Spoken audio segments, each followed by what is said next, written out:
آقای خسرو حیدری عزیزم رفتن و سرمربی تیم خوشه طلایی ساوه شدن. بارکلا. از دم همه چیزو آبی کردن. یعنی نه دیگه حالا آقا یه لحظه اجازه من اونو آبی کنم. بفرمایید. شروع شد. آدمای خسرو اینا. بعد اسمش هم یه جوریه میخوره که مثلا سرکرده یه باندی باشه. ببخشید آقا خسرو. بعد اومدن چیکار کردن؟ اومده گفت آقا اول که سلام علیکم، شما چرا لوگوتون قرمز و زرد و طلا و فلان و اینا آبیش کنی؟ بعد لوگو رو آبی کردن.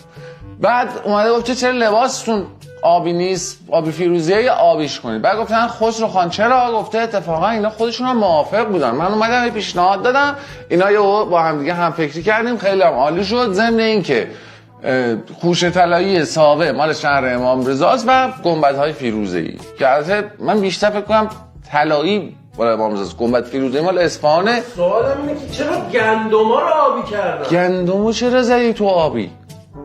بابا گندم که دیگه گناه نکرد، دورشو باشه رنگ کن، چه میدونم اون خونه کنار مزرعه رو رنگ کن، خاک و رنگ. گندم که دیگه آبی نمیشه که از تو زمین. چی پیوند زدن اون گندمو؟ بابا این گندم این چندن؟ این رسول الله ما یه نظری داریم ما نمیدونیم چی هست. نظری چیه فقط یکی بیاد بگه. بعد چون به هر حال خدا به اندازه دل آدما نون میخورن، آره اومده اونجا گفته که سلام من خسرو حیدری هستم، آبیش نکنیم. آخ این همون نظره بود، این همون نظره بود، ما نمیدونستیم. گندمو زدی تو آبی؟ آقای حیدری خسته نباشید، نظرتون رو در مورد بازی میفرمایید؟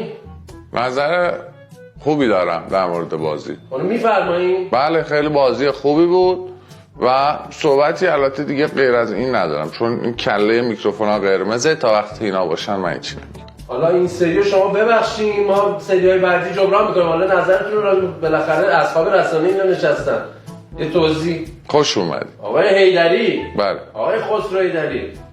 خب من میخوام اصلا سوالم یه جوری دیگه مثلا میشه لطفا در مورد اینکه ستاره تیمتون رو امروز بازی ندادین یه صحبتی بکنید؟ بله بیادب دیروز خون دماغ شد تو ترجمه. آها مصدوم بوده. نه خوب شد، همون موقع بلند شد پشتک بارون زد. چرا؟ خون در اومده و از دماغش قرمز، این خون کبوتر برچ میزد، شفاف آبی مثبت.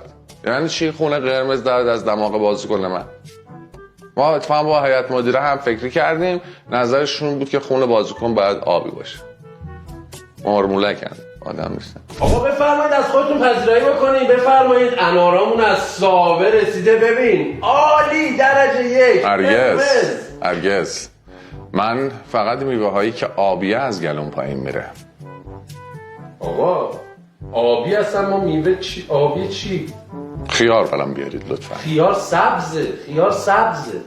خیارا سبزه. بلوبری برام بیارید. بلوبری که اسمش بلوبریه، اصلا بلو نیست، آبی نیست. نه خیلی. همین انارا رو بخورین دیگه. موزم میخوام. موزم دارین؟ آبی نیست، زرده. اگه قراره انار رو بخورم موزم میخورم. عمو جان دست در نکنه، ولی چرا 2000 تومانی به ما؟ به خدا می‌خواستم اوضاع شما خرابه. یعنی اوضاع خراب هست، ولی می‌خواستم پنجایی بهتون بدم. پنجایی قرمز بود دیگه، گفتم اسکناس آبی چی داریم 2 تومانی دادم. خب اگه می‌خواست اسکناس آبی باشه حداقل اسکناس 200000 تومانی میدادی. شما دیگه فوتبالیستی بالاخره. 200 تومانی هم آبیه؟ نمی‌دونستم. ان شاءالله سال بعد. فعلا تو اینو داشته باش، فقط پیشنهاد من اینه باهاش سرمایه‌گذاری کن. نری بزنیش به تفریحات ناسالما.